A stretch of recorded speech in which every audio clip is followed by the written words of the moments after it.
I wish good things to you who's watching this. I am Alexey, and with me today is a special guest, Guilherme Neves, the reigning gold medalist of the Mind Sports Olympiad, who will be familiar to most of you with his board game arena screen name Glovir. Hi Guilherme, great to have you here. Hi Alexi, hello everyone. It's great being here. Thanks for having me. So we will be witnessing a quite exciting match of the second round of the Carcassonne Champions League. We're now in day 6, and we're looking at a Group D match between the player with the screen name Lord Terrycloth and Lord Trooper. So that's pretty nice coincidence. When it comes to the screen names of these players, we're going to have the Battle of the Lords. The British player, that's Lord Terrycloth, whom we will refer to either just Terry, even though this is not his actual name. His actual name is David, or maybe by the full screen name, or just by his chosen color of meeples, which I believe is green in the most instance. He, in week 1, managed to defeat Terrycloth of 28 with 2-0, so currently he's tied for first place, whereas Lord Trooper lost his first match against the rating favorite of the group, Siegfried of Hungary. So this match should be a key duel for one of the top 3 spots in the group, which would help one of these players qualify. And they're quite evenly matched, so if you look at their profiles, their current rating at the moment is 552 and 586, which is both expert level rating. The difference is that Lord's peak, well, I said Lords, but I can't say that anymore. So Terry's rating is now a little bit, his peak rating is a bit higher, who's actually achieved the master title.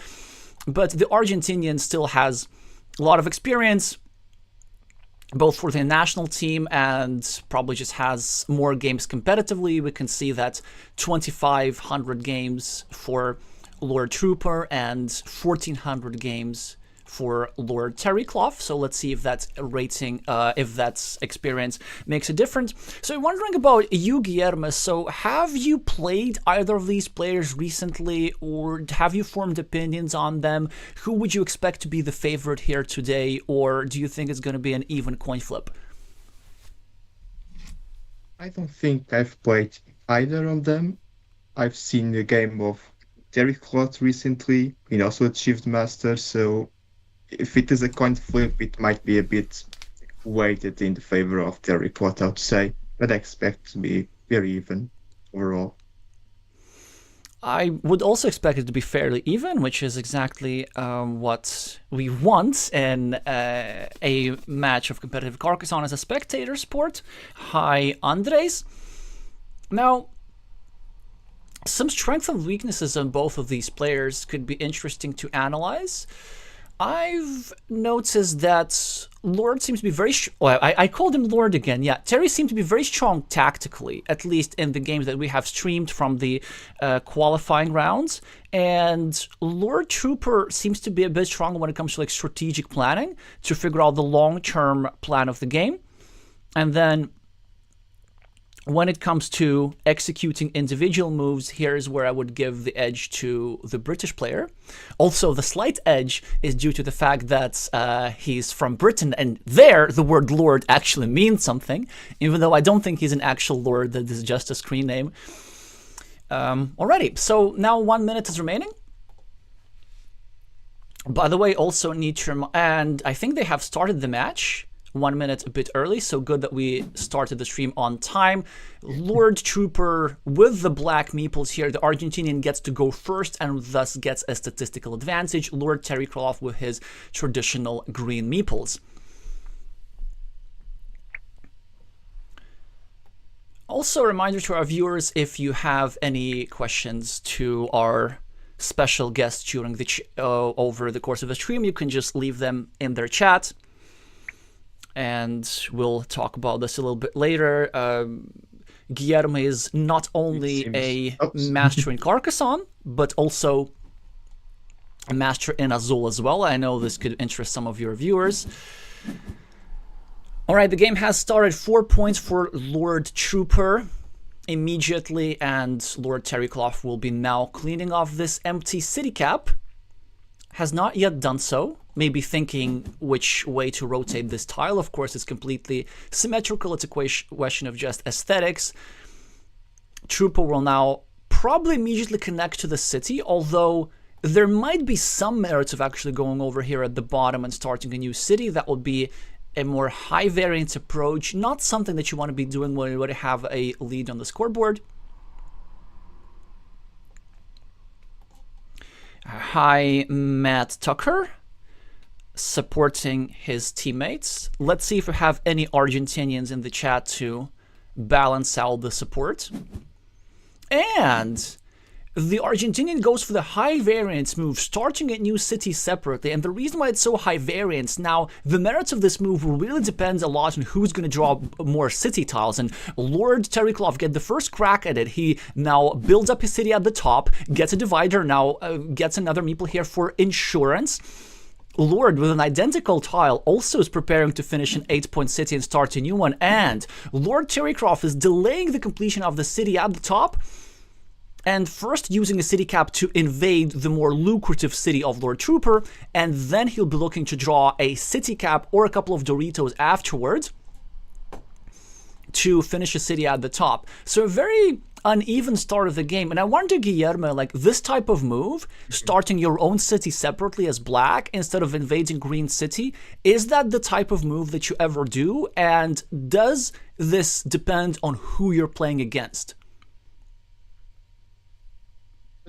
I'd say it depends more on the position, whether if I'm playing it against. I would probably attempt to join Green City immediately, just because it also gets some control over the unclaimed road. And since we get the starting player advantage, we have 4 points, so just equalize and but have something to say about the road. I think it'd be the play I'd go for here. Because like you said, it's a bit of variance to make like double cities when you're ahead. There is no need, I think. Yeah, there's an interesting point about this unclaimed road. So maybe it's something that Black might have missed about taking, kind of making sure that this road goes through his city. It now would have allowed him to have 3 extra points, but he managed to at least claim his road just in time with another curve, hoping to draw another curve, getting himself 4 points, and then maybe getting a 5th point and getting his meeple back. Still ahead 4 points on the scoreboard. But Lord Terrycloth now also going for another high variance move, yet one which does seem reasonable in this position. Instead of waiting for a city cap to finish one of his cities, he's adding a potentially 4-point tile and creating a city, a much larger city that he can build with 2 meeples. And so chances are either he's going to complete his city and get quite a lot of points for it, 16 at the very least, or he's not going to complete it, in which case he's going to have not 1 but 2 meeples blocked, because both splitters were drawn early on. This means that there's no way of separating the fate of this meeple compared to this meeple, so either they both make it out to life or neither of them do. It is headed a bit in the direction that the Brit is hoping for, as he's now has only 1 tile left for completing the city. Now Lord Trooper, of course, cannot invade because he would be invading with just 1 meeple against the 2 meeples of green. That would be just burning a meeple. So instead, he chooses to start a new city at the bottom, next to the city that he just finished a move before, potentially also obstructing the plans of green of overrunning this city over here in the center. But green finally completes the city at the top, and with this extra shielded tile, it grants him 14 points and thus a lead on the scoreboard.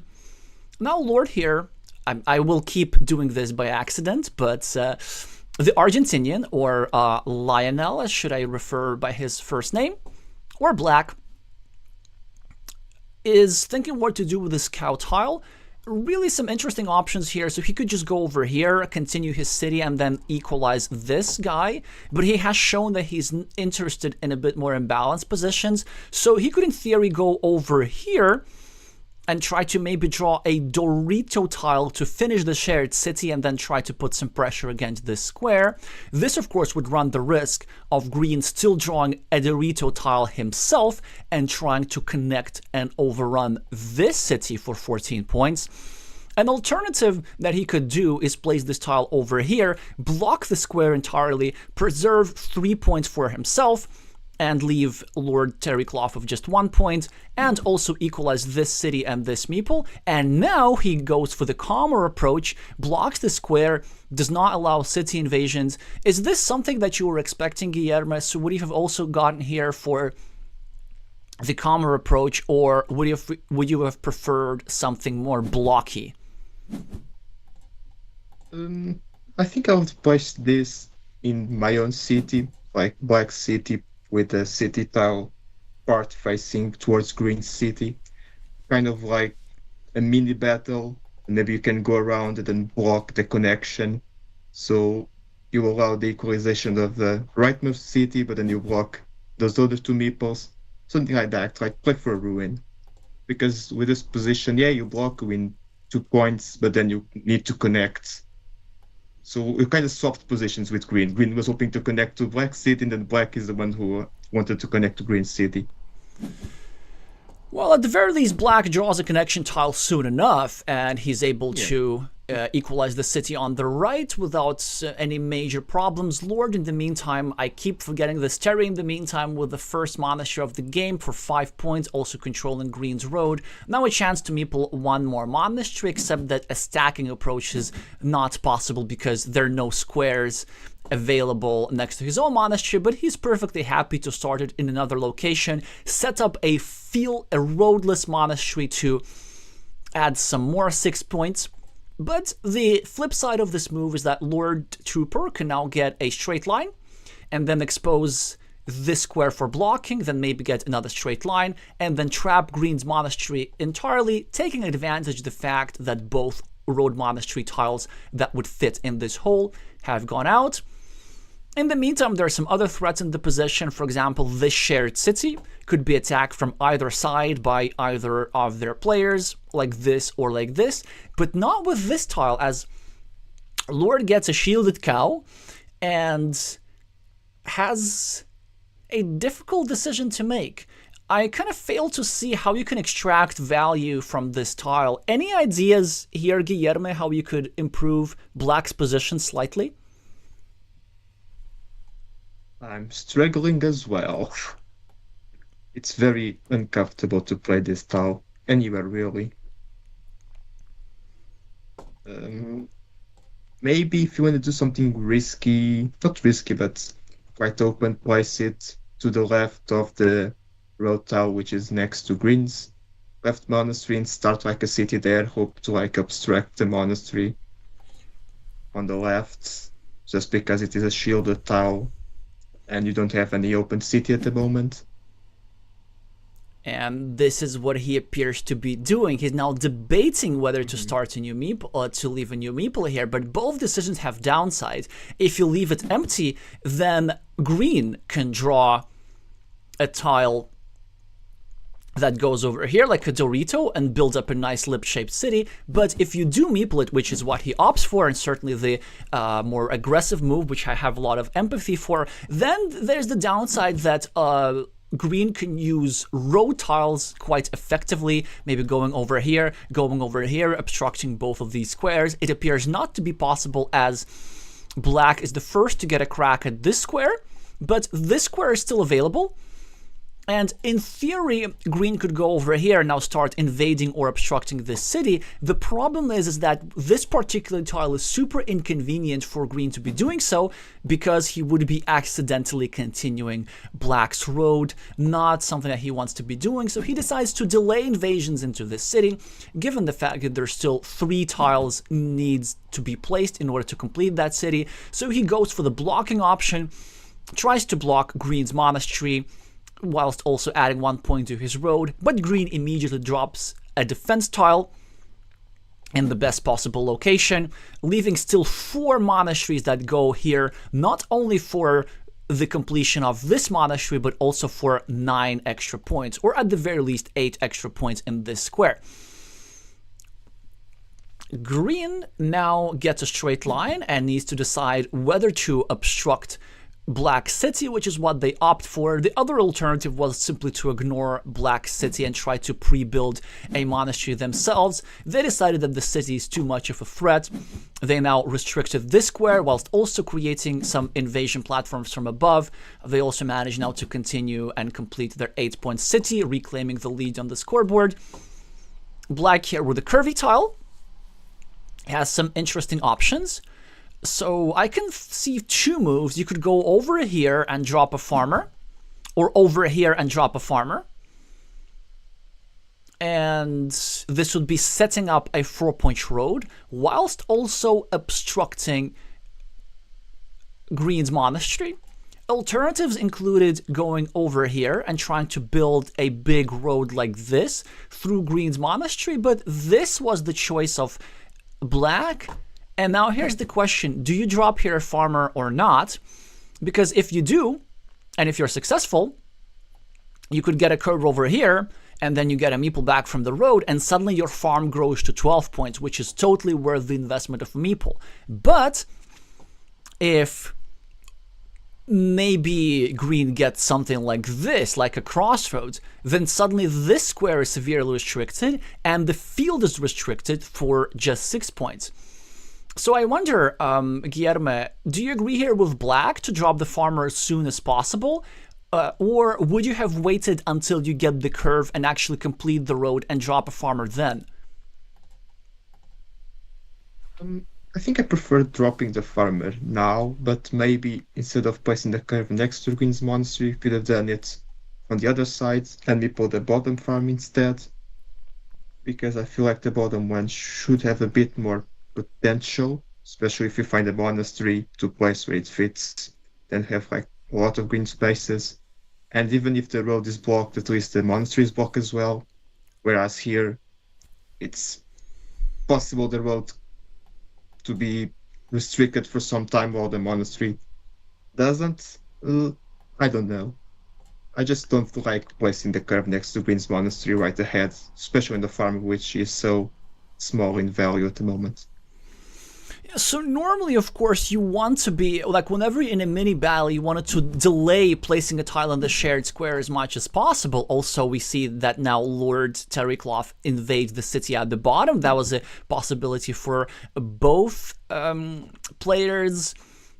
The Argentinian chooses not to counter-invade, because he still has his constructing project on his own. He will be looking now to complete a lovely 14-point city at the top, reclaiming the lead on the scoreboard. But Green draws a fantastic tile, the third monastery, and only one tile away from finishing both of his monasteries. So a big advantage for Green, even if Black gets the curve soon enough and expands his field. Even if Black does something like this, which he should have done, or could have done. That's actually also a decent move, scoring 2 points, obstructing the city, putting pressure against these monasteries. An alternative was going over here for a 5-point road, whilst also obstructing the monastery. But my point is, even if Lord Trooper manages to block all 3 monasteries somehow, which is still a huge if, but he gets just the perfect tile to do that. Just needs to place the meeple here, of course, because there's still one starting tile that fits into the square, and you still have to attack this ruin. I'm afraid that being stingy with the meeples will cost him a lot. He would have now successfully... It would have worked, the connection, yeah, immediately. It would have worked, exactly, yeah, because now he probably will still need to go over here and invade, but now he doesn't have the connection. Yeah. So Lord Terrycloth could now drop a couple of tiles here, block the square, and have himself a slightly larger part of the city compared to what Black currently has. Yeah, so this appears just to be too much of a wishful thinking. Black was, of course, hoping that he's the one to get the last starting tile, which would leave those 2 meeples trapped. But even if that were to happen, Black needs to recognize that this ruin is already big enough to be worth invading. Black now gets a meeple back by completing a 4-point road at the top, and Lord Terrycloth now with the Dorito tile, not quite an obvious place where to use it. Could probably place his last meeple, maybe to clean off the city cap. That could be a worthwhile idea. Instead, he chooses to complete the city, to continue the city at the bottom, and that actually makes a lot of sense. Because there's now only one Dorito tile that fits into the square, so only a 50-50 chance of connection. And Lord here, and by this I mean the British Lord, yes, I'm going to call them the British Lord and the Argentinian Lord, manages to, well, not manages yet, but he's now trying to sort of tie Black City into this ruin over here, which could backfire, but it doesn't happen very often because Green is counting tiles and they're realizing that there are really not that many tiles left for invasion. Wait, what did just happen? I think that's not sure. Black accidentally blocked himself. So here's the situation. There's only one Dorito tile that fits into these other squares, but there was also the triple city tile available. And by placing this move, which I'm really not sure why the Argentina did this, I think this was just a pure miscount based on how fast they were playing, then 1, 2, 3, 4. No, I didn't get this wrong, because there's still this triple city remaining. And this triple city was available to fit over here, and there was still a 25% chance of Black actually drawing both tiles and winning himself a huge ruin or even a completed city.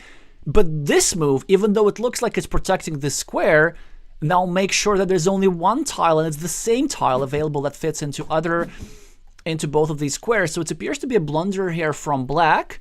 Still, Black can do just fine if they draw at least, well, if they draw the final Dorito, they will be at the very least getting themselves one meeple into the big ruin, and they can still hope to draw the last starting tile.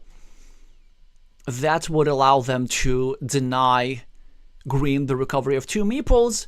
Green, in the meantime, with a curve, probably looking to obstruct Black's city building project a little bit, and then hope to draw a curve and recover his road meeple later on. In the meantime, Lord Trooper is adding some more green squares into his main field, and given the fact that he has the long-term meeple majority, it's something that's quite valuable to have. 12 points on the field already, some chance to draw a couple more city caps, maybe get it to 15 or 18 points in the long run. And maybe, just maybe, that scoreboard plus the field would be enough to compensate for these 3 menacing monasteries. The blocking move or the obstruction move is in fact what we're seeing here. Lord finally gets his meeple back from the monastery, and now gets a meeple advantage against the Argentinian, and a lot of scoreboard points to go with it. But now Black with an interesting decision, and they choose to gamble. So I certainly respect the aggression here. 7 points for the road, a chance to still draw one of the 2 remaining Roden tiles to get a meeple back instantly, or maybe a city cap to get this meeple back, and then some sort of road sequence that helps him recover the road later on. But the downside, there's only 1 starting tile remaining, so if Lord Terrycloth draws something like a Dorito, he could go over here and then severely restrict and potentially fully block both of these meeples of Black at the same time, leaving Black without meeples for the rest of the game. But Black was behind on the scoreboard, so I wonder, is this aggressive move what you would have done here, Guilherme, or would he have tried to save your last meeple for something else?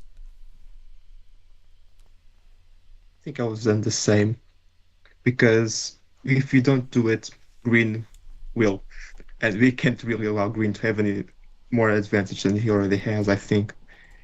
And then, yeah, to block us, like you said, there is a starting tile, so the city can be pushed into the road, and then it's a very uncomfortable position. But it's always a really uncomfortable position with the starting tile anyways, because if Green gets it, they release two monasteries at the same time. So I think it's a good move by Lord Trooper here to claim the road.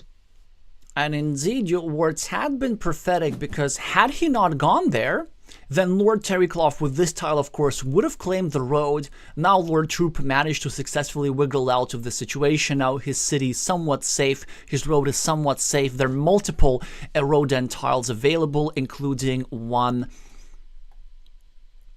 horse tile, in addition to the two crossroads. And Lord Terrycloth is trying to just build up some stuff, maybe looking to score quick points for the city cap or for this road. Now a difficult decision for Lord Trooper, and he has three options. Option one, we go over here and we connect the cities. This would net him 6 points, something that seems to be worth doing, because he would be sharing a 4-point city with a 10-point city of green.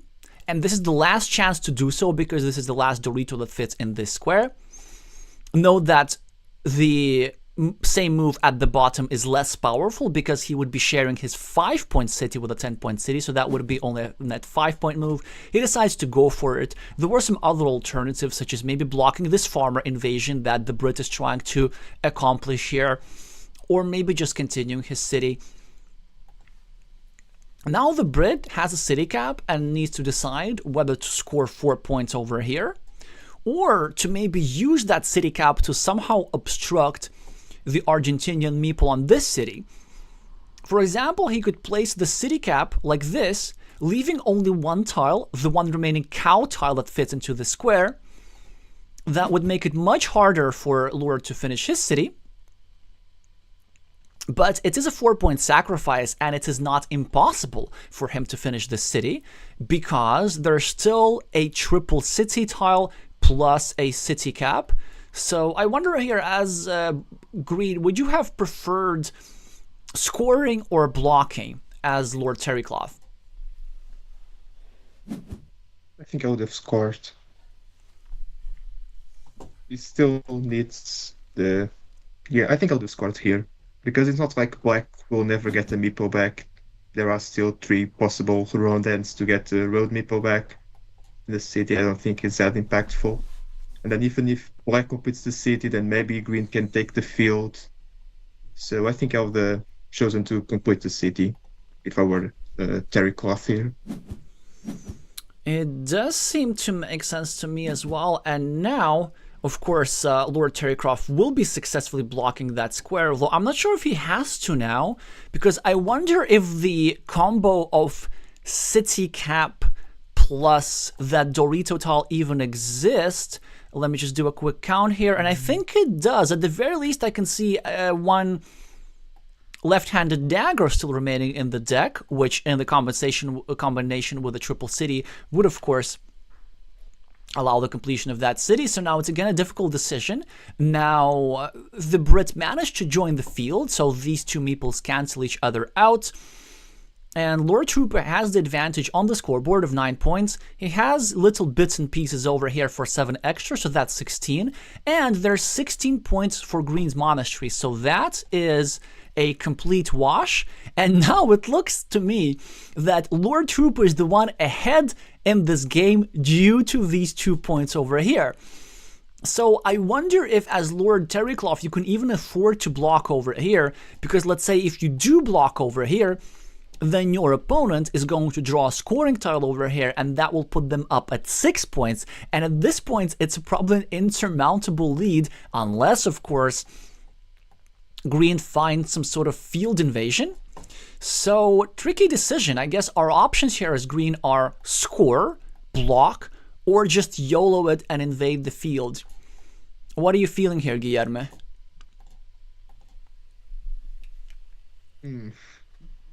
I think score. Score 4 points first. I haven't counted the points, but yeah, it does seem like Black's ahead. So as Green, you might need some point compensation before getting the field. But then if Black gets the field, can Green really come back from that? I think so, because let's say if green now scores 4 points, then this would put ahead green 2 points. If, let's say, black invades, then green can counter-invade, and then he'll still be 2 points ahead. Let's say if... Oh, so he does go for the blocking, and I think this will lose him the game instantly, because he decides to take 6 points for this field, but he's now only up 4 points as a result. And does he really think that Lord Trooper cannot score 4 points? He could just win the game instantly, by not even going over here. He can just take a 5-point road, and that will put him 1 point ahead. So it looks like a strategic blunder here. Yeah, green needed to score first.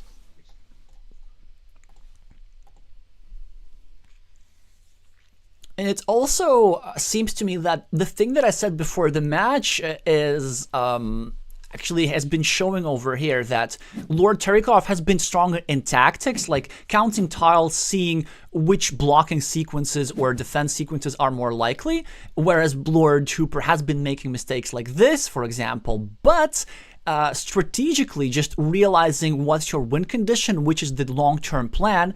The Argentinians seem to have been stronger here, realized that this long road was his main chance, also realized that finishing that road and exposing a blocking square against the city was not that dangerous. And so far, the more consistent game plan is paying off for the Argentinian. He's currently tied, but he has a meeple, and of course he's going to use a meeple on his last turn to score a 5-point road, for example. So by the way, this is why probably the best move for Mr. Lord here, and by this I mean the British Lord, to go over here and try and block that road, but he does not do that. The Argentinian can now get 3 points anywhere, 3 quick points, and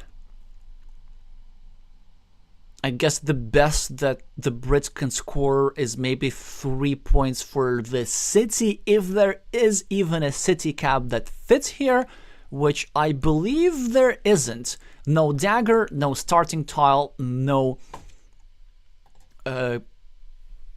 butterfly tile.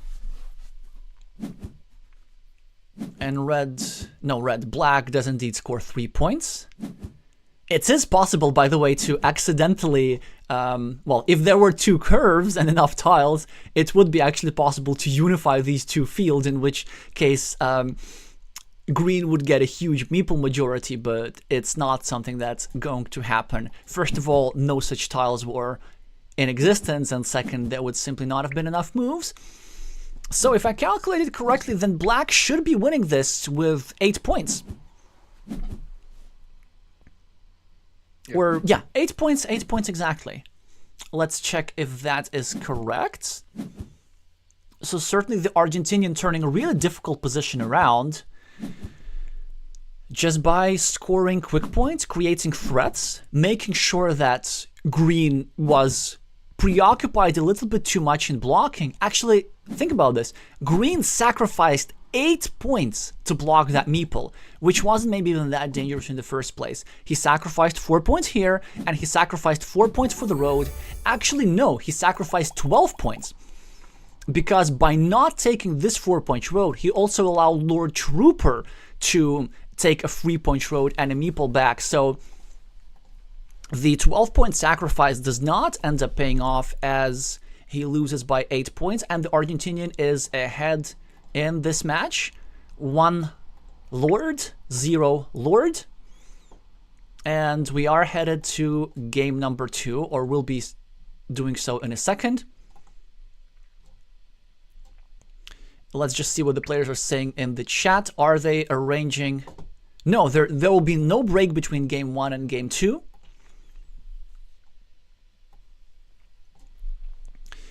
And let's see if the Brit manages to pull themselves together and respond with some more precise endgames in the second game. So, Guillermo, does the first game change your predictions for this match in any way? No, I'd say no. I think it's still be close. It was a close match at the end. Terrycloth didn't see that he needed to score points, then that cost him the game. but he won't make the same mistake twice, hopefully. So I still think it's going to be a close one. I have to concur, just because somebody makes a mistake once does not necessarily mean that they will make the same mistake again. And also, this type of mistake is actually easily explainable psychologically, because for the most part of the game, green was in fact ahead by a lot, and when you're ahead by the lot, you start thinking defensively, because your best moves are not point-scoring moves, but one that just simply prevents your opponent from coming back into the game. But at that point, Black had already scored a big road for themselves, equalizing on the scoreboard. But Green was still thinking in that previous mode when they were ahead by a lot and just did not adjust their thinking in time.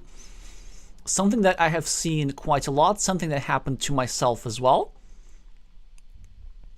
This second game has not started, even though both players said that they were ready.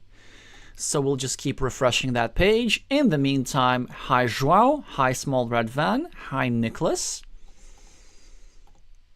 The second game is about to start.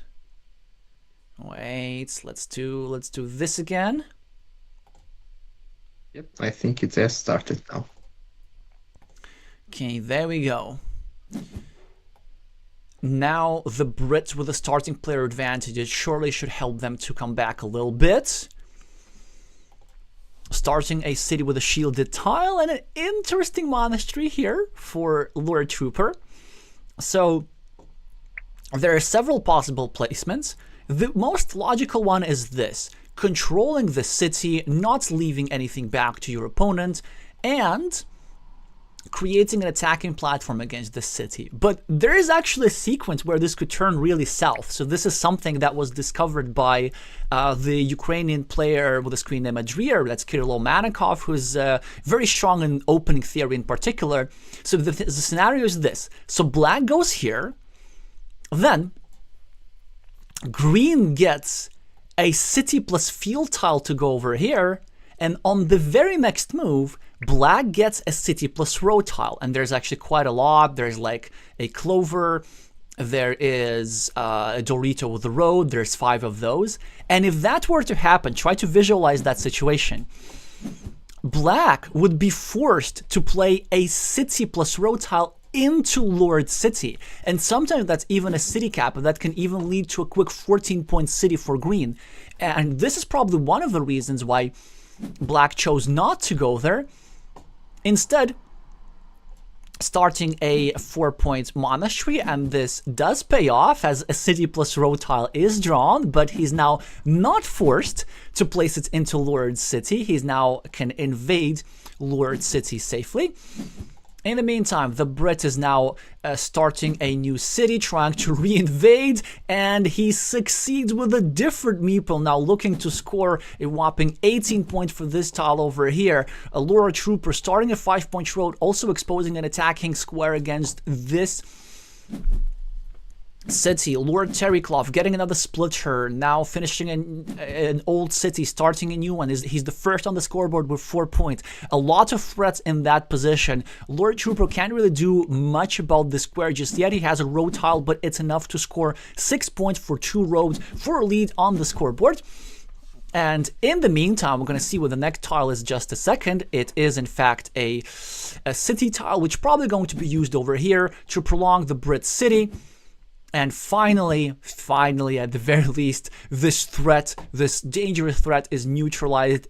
Black is able to invade the city over here, hoping for the last remaining and the only quadruple city tile in the deck. So no 18 points anytime soon for the Brit. There are still some threats of maybe once after this tile is placed over here, there's still this connection platform for either of the side to try join, but this is way less dangerous. So now Lord with an interesting move, and I think a tactical mistake, scoring 2 points for a road and dropping a city cap in his field when he could have finished his city at the top for 6 points and exposing an attacking square against this black meeple over here, but it doesn't happen, and black's meeple lives. And now Lord Terrycloth with an interesting decision. He can either place a tile over here in this square, which is absolutely in his interest, and it is his only chance to do that in the entire game. But on the other hand, black has another threat, finishing an 8-point city over here, so, and also obstructing this green meeple. So green might choose to go over here instead.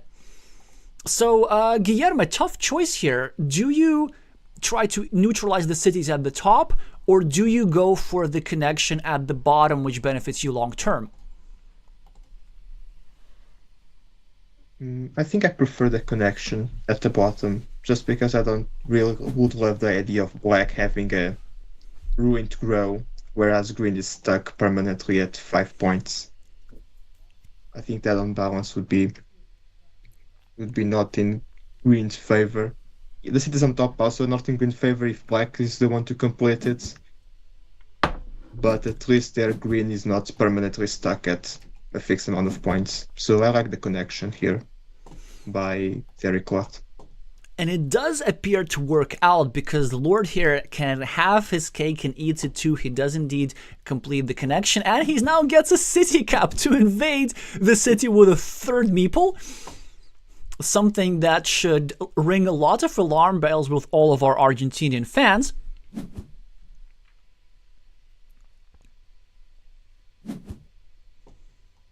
And he connects immediately. So as black, I wonder if you do finish your city at the top, if you even have time for that. He decides that yes, he wants to first get the 8 points and then try to get some sort of tile for a reinvasion, maybe something like a splitter. Both opponents exchange quick points.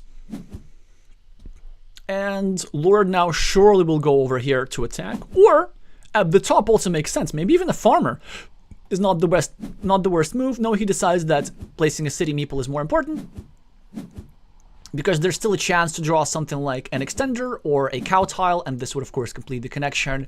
There's still another option to draw a Dorito tile and complete the block. Yeah, it's actually very tough here, as both players have equalized on the scoreboard, and I think a miss here by black. This is not the priority here. The priority is not to finish the road and build the city in your opponent's field. The priority, of course, was to go over here and put all your efforts against the city. Oh dear, this could backfire so hard. Lord now with a second farmer, the ultimate field control, 9 points or 12 points over here, 12 points over here, a ruin which is already worth around 15 points and is threatening to get completed. There's still 2 tiles that fit into the square, and the move, of course, for Lord Trooper was to go over here on the right, not allowing Lord Terrycloth to draw something like a Dorito tile to cover himself up, because there would have been a chance of reinvasion. Now an extremely difficult position for the Argentinian. Not only will he need to block the city, but then he will need to make up all of these points. So whilst black is thinking what to do with a straight line, and he does indeed choose to partially obstruct the city, but it does not work, as we're setting up for some destruction and devastation. There are still 2 tiles that fit into the square. Lord Terrycloth has covered it up, so there's no possible chances to reinvade. The city's already worth around 15 points, and he even gets this tile immediately, and quite deservedly so. What a sequence here for the British Lord, putting his lead up to 26 points in the scoreboard, and some extra points on the field.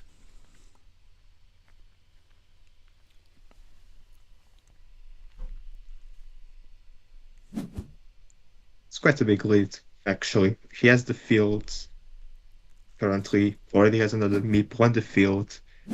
Still has a monastery to equal black. It's just a pure advantage for green here.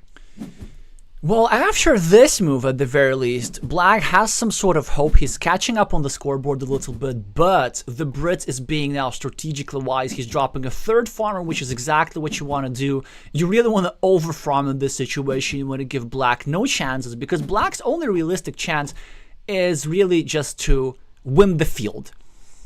Not even equalize, just win the field outright, but he's going to need a lot of meeples to do that. He's still trying to do that, which is what you should be doing when you have 5 meeples and when you're behind, this time only 6 points on the scoreboard, so maybe this is doable.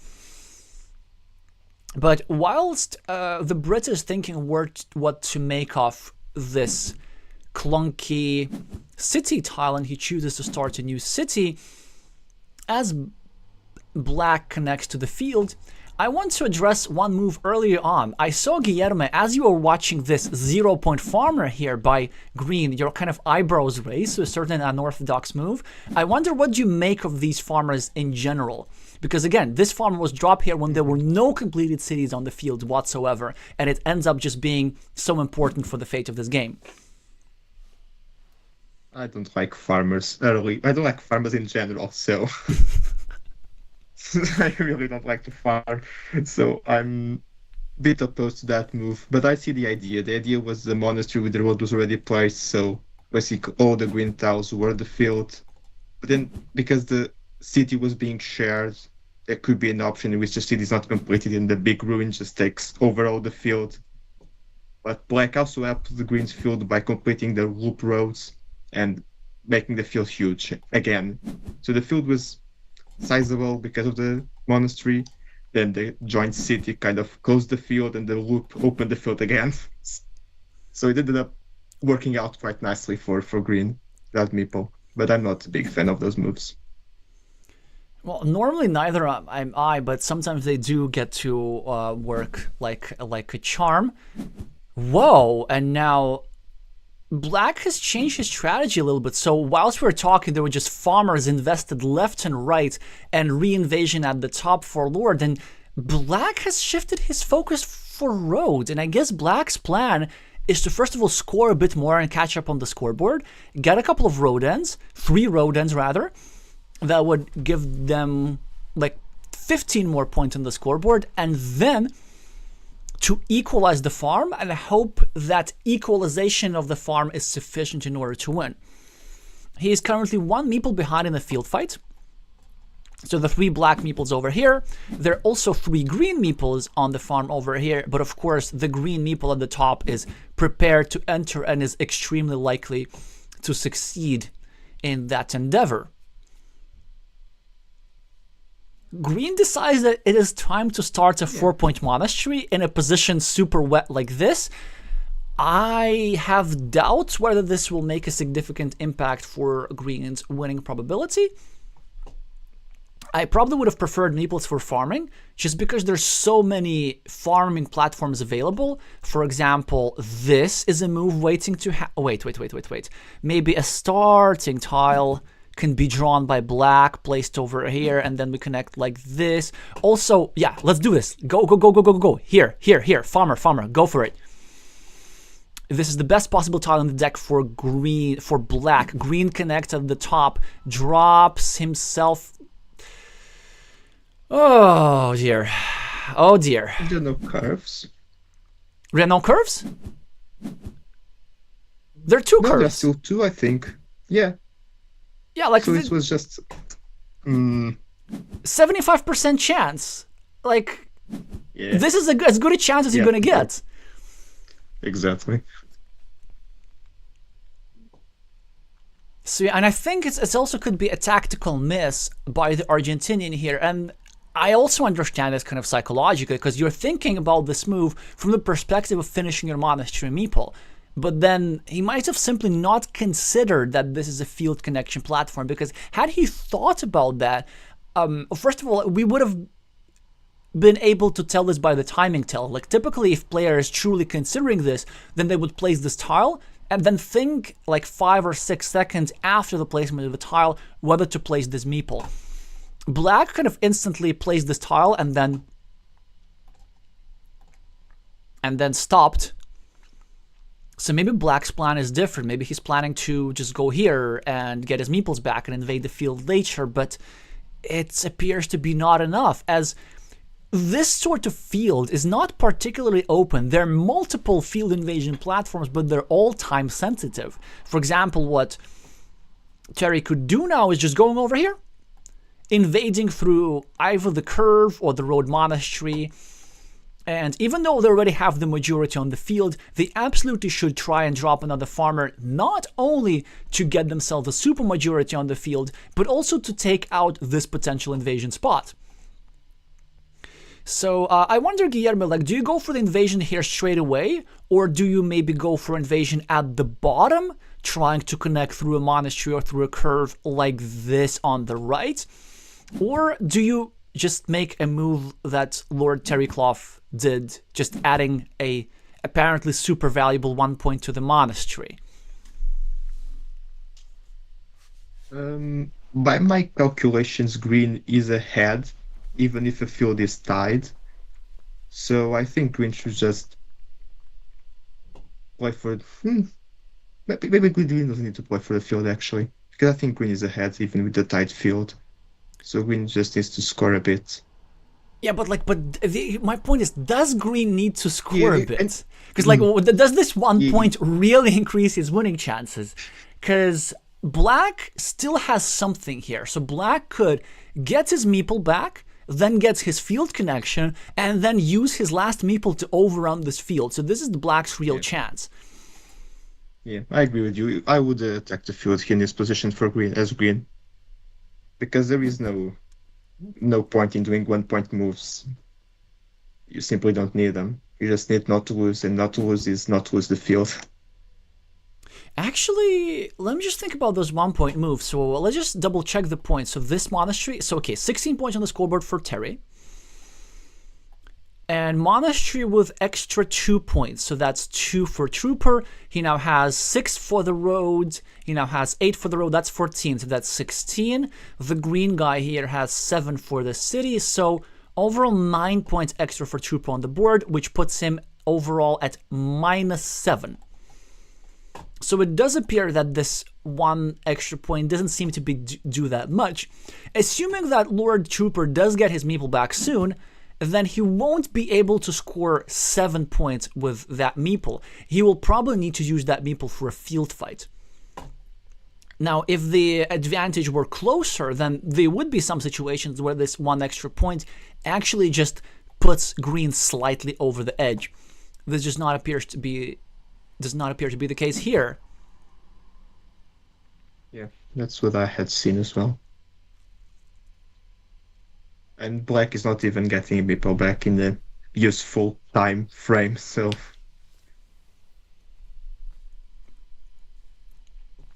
And still, he hasn't connected the meeple at the top, so I'm not sure even if he has the time to do so. He plays 3 tiles, so... Yeah, now he doesn't. After this move, he doesn't. He's going to have only 2 moves after. Exactly. Yeah. But there was still a path to victory. Like, let's say if you were to go over here, because there's still a road monastery remaining, field invasions are super easy. Like, you can, for example, drop a farmer even here on the outside and get your road monastery and invade like this. Well, Lord Trooper now, of course, gets a meeple.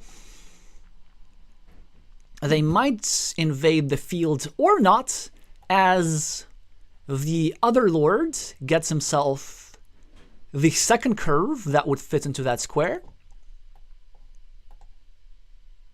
And the last remaining tile should be a road monastery, which is a fantastic tile to have, just not the one that black currently needs. So black won't even be able to equalize the field, let alone fully take it over.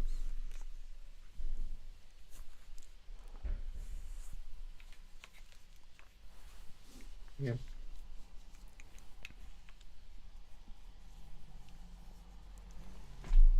But still, I think black did what he needed to do. Grab the roads. Maybe the right road was a bit not so much needed because you kind of needed the field first.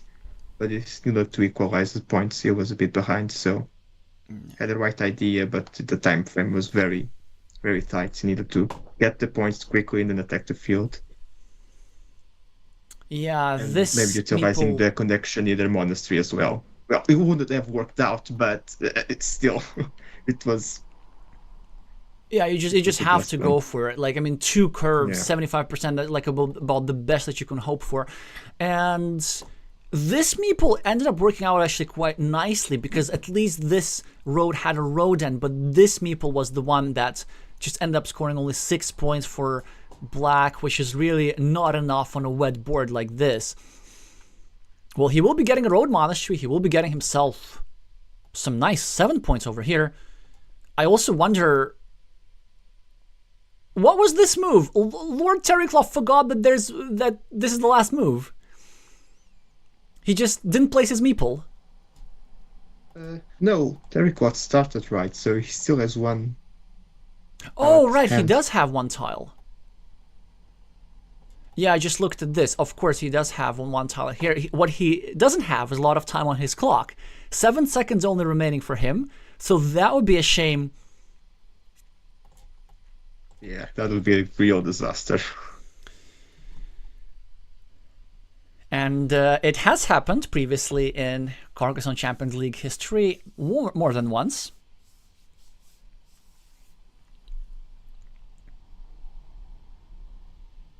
Well, the seven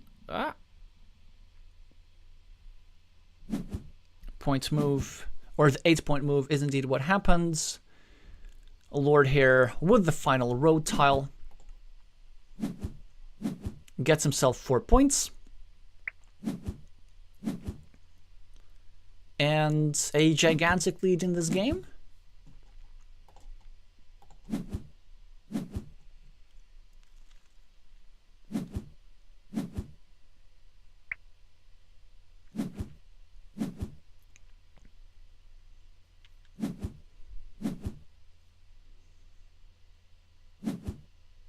Yeah, so 4 points was the difference before the field.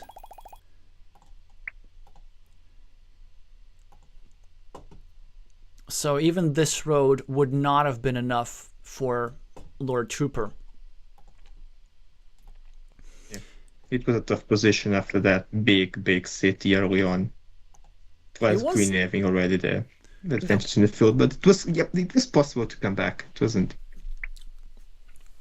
Exactly, it was a playable position afterwards, and certainly, like, Black had a nice idea trying to invade all those fields, and they did fight until the end. But sadly, these tactical misses around this city caused them to be in such a difficult position, because with the tile run out in the game, Green actually had no business finishing this city.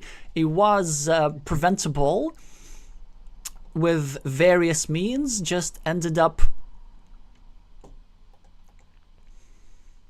quite disastrous, but still, the third game is still ahead. So it's almost like the score is 0-0. Whoever wins this one wins the match, and I believe the Argentinian player will be having this starting player advantage in this one. Yeah, that should be the case.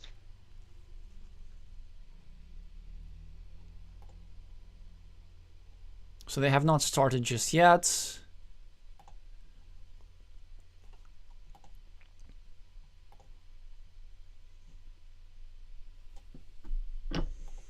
They did not seem to have agreed on any sort of break. At least I didn't see anything like that in the chat. Oh, I think they agreed to a 2-minute break. Oh, they did? Okay, that's wonderful. Well, but that was 2 minutes ago as well, so maybe it's over by now. Maybe. Nope, it is not. Then it actually gives me enough time to restock on hot beverages, so I will be back in 40 seconds. Yep.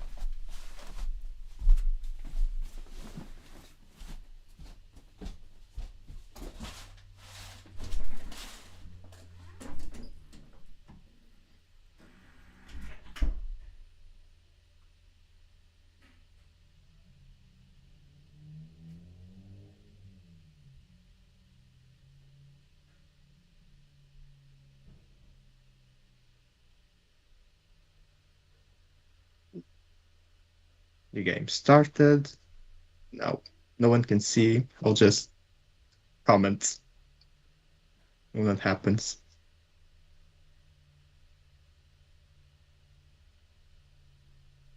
The players continue the Jedi analogy since they are both lords, obviously, so the Force is with both of them. Trooper is the starting player. Got a straight road. They're still exchanging pleasantries in chat. Black meeples the road as expected. Terrycloth gets a left-handed dagger. So presumably he'll claim the city. Get 4 points, be happy.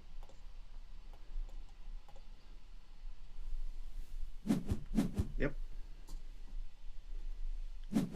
Now Black gets a curve.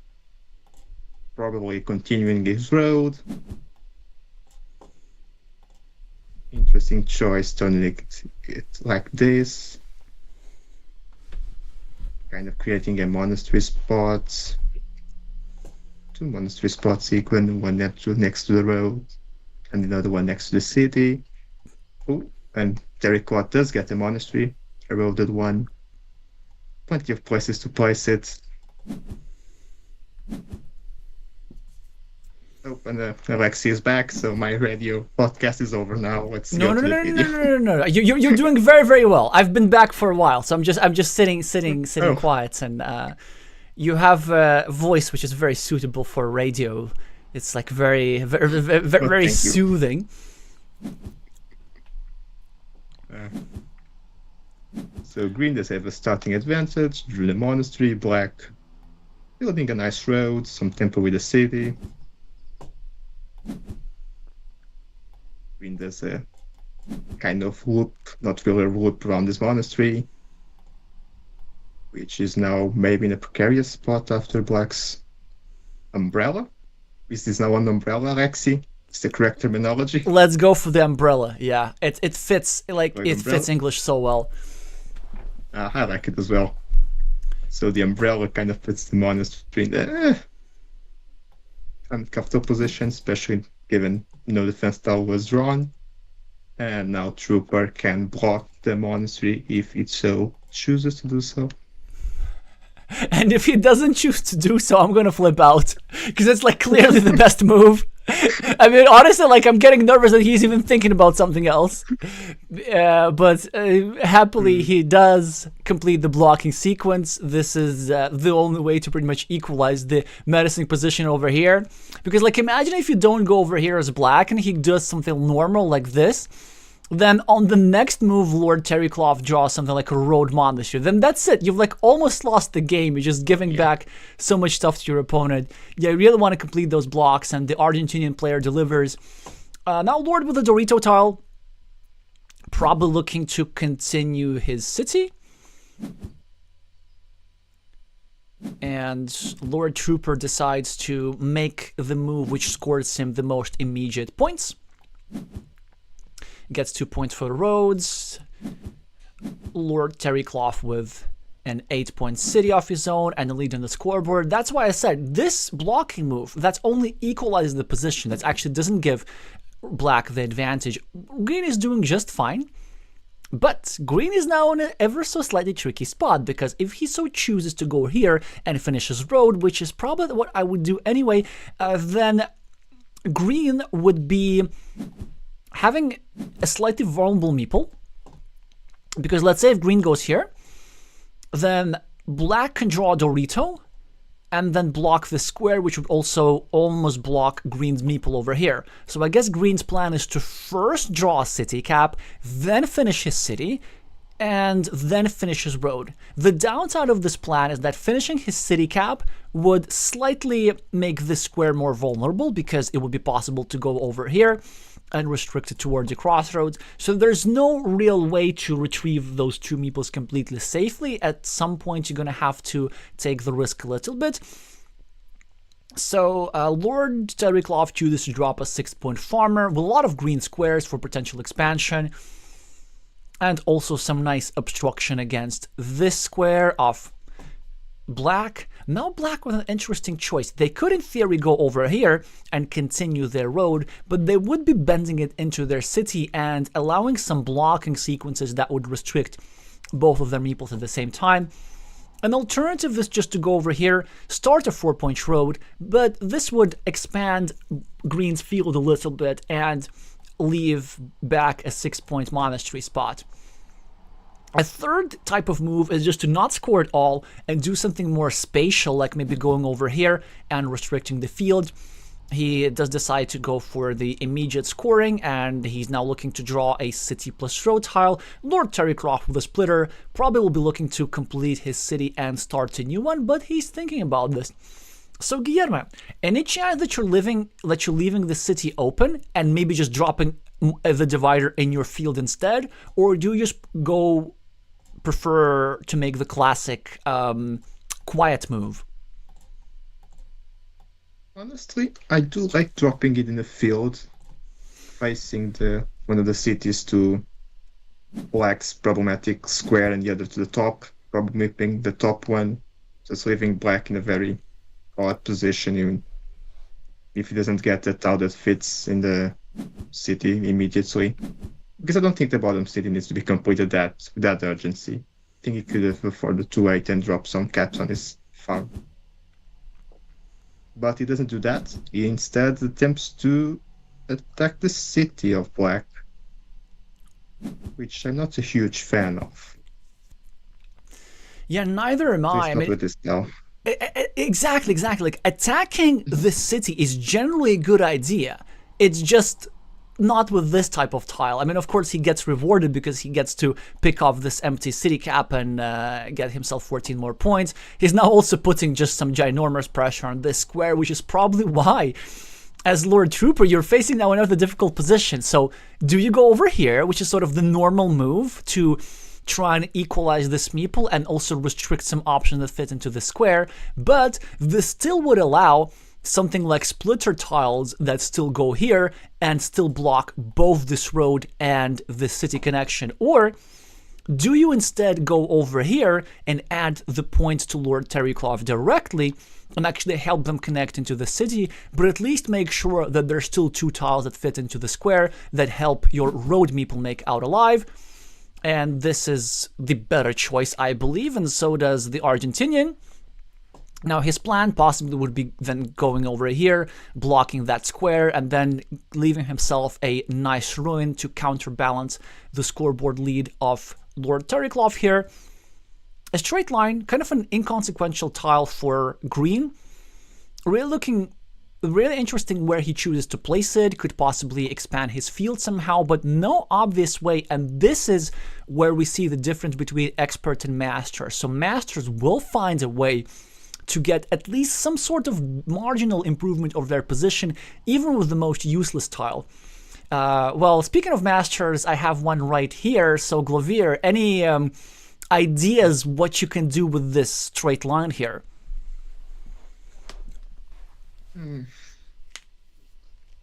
Not immediately, but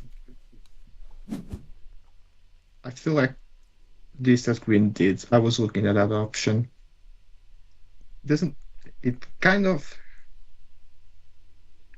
Through like 2 curves, it can expand this field to the bottom and get the city placed there earlier, and also kind of prevents Lord to simply drop a connection meeple farm there and immediately connect to his farm.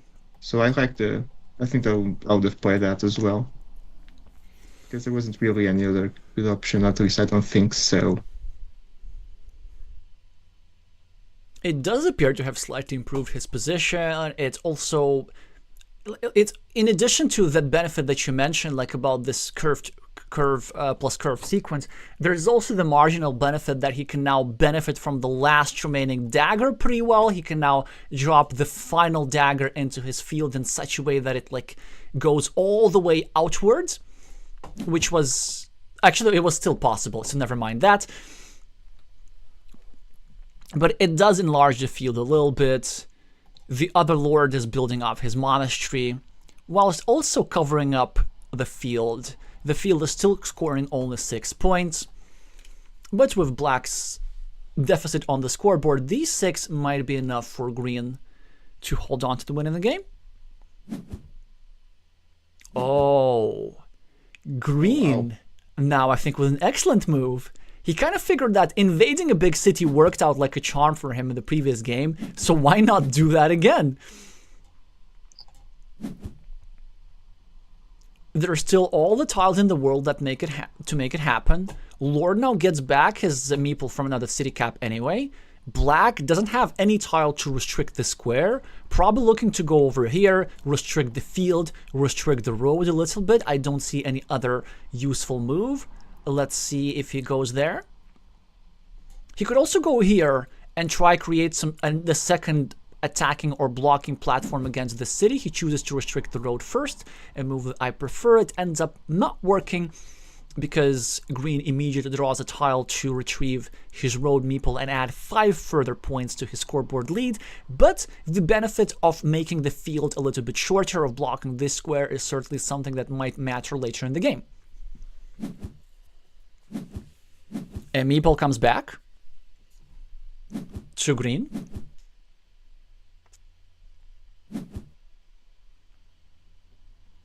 And Lord still does not have a tile to obstruct the invasion.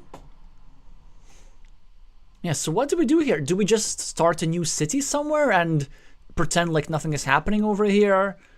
Is it time to go for a little counter field for 9 points and then just hope that we recover a meeple somewhere quickly?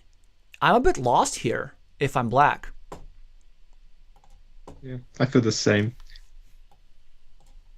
Somehow they are the meeple quasi-equality, despite the fact that green has had a meeple block this whole time and green already is a meeple on the field, but somehow they are the meeple, and green's attack the city, but somehow they are 2 meeples each. So it's a tough position for black. I think he needs to score. Ooh. Well, and he does go for the scoring, and look at the timing of this tile. Oh, this is really awkward. So, this is not. So, like, the dilemma here, right? You really want to go over here to retrieve your road, but if you do retrieve your road, you make it much easier for your opponent to complete that city, because then city cap here, and road Dorito here, and then that's it. You're losing. But then if you don't place it over here, your opponent has a majority on the city anyway. You're down 23 points on the scoreboard, and you really don't have a lot of meeples to score. So what do? Do you just take 2 points and then leave that square empty for possibly later? Or do you go there anyway and then simply hope to draw a sequence to re-attack that ruin?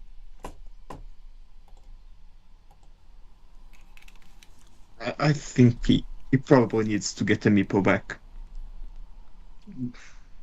He's so far behind.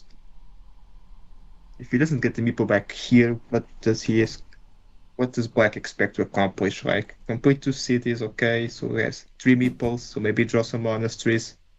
So maybe it's possible if he recovers the 2 city meeples. Yeah, especially now we don't play it there. So I like the idea of not getting a meeple back, because it's risky. It's too risky and too early, I think. Maybe. To be honest, I would have probably gotten a meeple back. Well, I'm not sure what I would have done, but I was rooting for black to get a meeple back, because there's also, like, in addition to re-invading, which of course would not have worked, there's actually still the marginal chance of black drawing all 3 Dorito tiles that Lord can use over here to connect. Of course, it happens only 12% of the time, but even those 12% looking pretty good when you're this down on the scoreboard. Lord Terrycloth now has 2 fields and a chance to block this meeple now, which is not fully blocked. There's still 1 tile remaining, but it is 1 tile only that fits there. And this is not the tile that black just drew. Instead, a curve goes next to his monastery, now looking to get a couple more road tiles to get himself 9 points and a meeple back. Lord builds up his field, whilst also obstructing the other Lord's city over here, or at least threatening to obstruct it. If he were to place a straight line over here, there would be only one dagger tile remaining that fits there. So it's not a restriction that is desirable by any means. Black is about to get blocked. Probably it's worth to use a shielded tile to go over here. It would add 2 points to Lord Trooper, but it would prevent some unpleasant sequences from being drawn, such as a starting tile plus the crossroads city. Instead, he chooses to try and block the other city, but it does not appear to work that effectively because there's still one vanilla tile that fits here, in addition to some sequences of Doritos like this one, and then other city caps. And green could have already blocked black's city on the right by placing any field tile pointing towards the city, because then you would need two starting tiles which don't exist. So I'm not sure about the priorities of trying to block the city on his field instead of trying to completely blocking the completion of the city on the right. Yeah, but like he does get bailed out. Oh, how painful! If the tiles were reversed, it would have been so deserved. I know. Like, you really want to sort of see punishment for mistake sometimes, but and also like it ends up working, but not really, because Black gets his city out anyway, just the other city. And now suddenly Black is only down 6 points in the scoreboard, and it's kind of a playable position. He could still win with those 3 Doritos, I guess. I don't think Black is winning unless he draws those 3 Doritos, just because this ruin appears to be a little bit too much. On the other hand, Black is now determined to equalize the field. They still sort of kind of have a city cap on the top, which is incredibly obstructed, but I believe there's still a tile sequence that allows its completion, as unlikely as it is. So it's something that we could be going for if we're an Argentinian fan. But even after that, Black would need to get one more meeple to just equalize the field, because of course, if 2 tiles are placed over here, these 2 meeples will outnumber this 1 meeple of Black. 2 quick points for Lord Terrycloth, 8 points ahead on the scoreboard, 15 tiles remaining to play, a scoring tile for Lord Trooper, and again, a tricky decision. So, do you just go over here and score 2 points, or do you go here, get your meeple back, and then just hope that you get the last remaining 3 Doritos?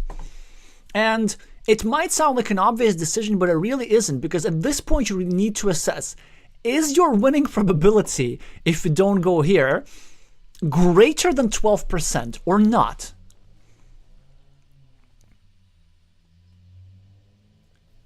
So, like, if you go here... It's retrieved the meeple. Yeah, just to retrieve the meeple. Then you're basically saying that you're hoping for the 12% chance that you draw all Doritos. And then if you're doing that with extra meeple, maybe you can win. But if you're not doing this... Kind of... I was going to say, he's already kind of expecting to draw all Doritos, right? Because if green draws 1, it just gets majority on the ruin anyways. Yeah, so and then it's enough for green anyway. Kind of playing for it, yeah. You should play all in on it. It's also quite instructive, because like, it doesn't matter if the city is completed. It's just going to be a lot of points, and a lot of points is just too much. Well, he gets 1 Dorito. 1. But he does get his city blocked here anyway, so I don't think it is going to amount to much. But he will be able to use here the Doritos for scoring. He's also now trying to start a new city, which is certainly seems like a worthwhile endeavor.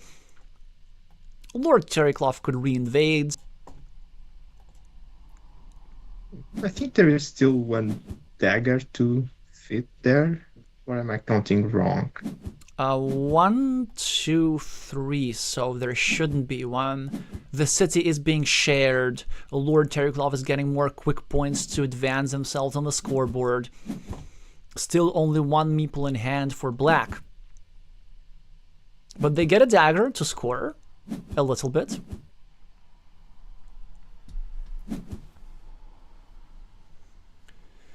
A big city tile for Mr. Lord here. I'm not sure what they're going to do. They might go here, try to obstruct this invasion if they so choose. Or they might go over here just to cover up their field from the other side, because in theory, black could invade from the bottom as well. Speaking of the Dorito tiles, now it's also worth pointing out that if green does draw one, then he's going to get a 9-point field because of these 3 cities over here, in addition to the Dorito. Now, black chooses to invade the field. Now, there's 1 versus 1 on this field over here. This farmer here has only 6 points, but it has still plenty of tiles available. There are a lot of crossroads still in the game, still 2 crossroads in the game. That can go over here to connect. Lord can block, and actually should block, by going over here and restricting this connection. Now, 1, 2, 3, 4, 5, 6, 7, 8, 9. Oh, is that a complete block? That's quite lovely. Because there are no curves remaining, and no vanilla crossroads remaining, and no daggers remaining that fit into that square. Yeah, so this will block. Oh, second. Dorito with road. He's gonna get the third. He's gonna get the third. He should get the third. Oh, he's going to regret his decision so much. He is if he gets it. Oh my.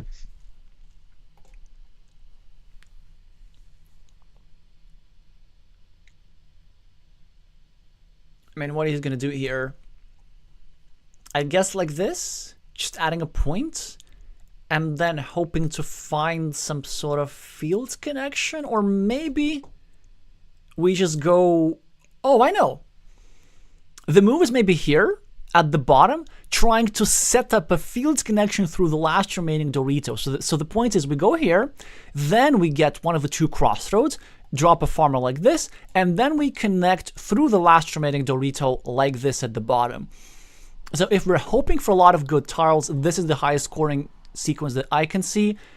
Oh, there's actually another way to set up a field invasion. Maybe we can go over here and then hope to invade through a sequence of 2 crossroads. This is in fact a bit less likely to occur, because you specifically would need the quadruple crossroads here and the triple crossroads later. Lord does indeed go for the setup, which is a bit different. It is a bit more low prob, actually. Because of the 2 crossroads remaining, it would just give Lord Terrycloth a bit more blocking chances. But this is not what happens anyway. 3 points for the Brits. We're going to see now the Argentinian try to invade the field, but not with this tile, because he can't. He's forced to just take some points over here, while the Dorito is drawn by Lord for the city connection and for the 9 points.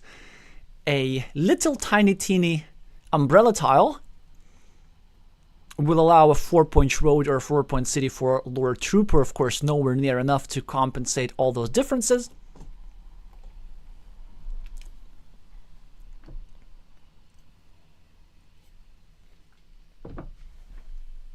Yeah, black really needed the 3 Doritos to have a chance. Yeah, because like,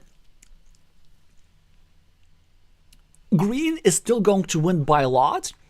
So it really doesn't matter if a lot is 20 or a lot is 40.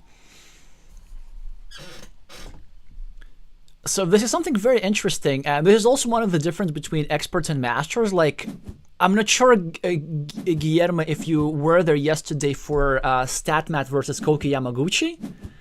Like, StatMat won this game, yeah. But the Japanese master pulled off such a spectacular comeback attempt that, like, really clinging desperately, hoping for some unlikely tile sequences. And of course, due to the tile sequences being unlikely, the game was lost, but he was really giving himself at least a slight chance until the very, very end of the game. And here it, I think, could have been the case as well. So the Dorito tiles could have been used for a field connection and to deny this green guy a lot of points. The 9 points are scored in addition, and 27 points is the difference. So this Dorito tile, let me just double check. It gave green 9 points for the field plus 1, 2, 3, 4, 5, 6, 7, 8, 9, 10, 11 for the city. So it was a 20-point tile anyway. That's game deciding for sure. And a lot about Carcassonne planning a lot closer to the end of the game isn't so much about points. It's about combos of winning tiles. If you can foresee that, you want to give yourself as many winning combinations of tiles as possible, regardless of how many points they score. Well, we do congratulate Lord Terrycloth with a comeback here. Despite losing the first game, they managed to win 2 other ones and come and be ahead in the first match. In their second match, 2-1 is the score, and so far a clean 2-0 record in the tournament for the British Lord. The Argentinian Lord still has their work cut out for them. They did lose, so they did of course lose their first games, but they did so against the 2 only masters in the group, against Lord Terrycloth right now and against Siegfried last week. So they still have all the chances to try and win the 3 other games and qualify for the playoffs from one of the top 3 spots, but at this point they do not seem to be able to afford any more losses. So before we wrap up, any other thoughts about this game or this match, Guillermo? Well, I just need to point out that your prediction came to pass completely. Lord Terrycloth did win with a slight edge, and it was close as the game did come to the decider. Yeah, it was good to see the decider of the game. Yeah, Black had a tough position to play.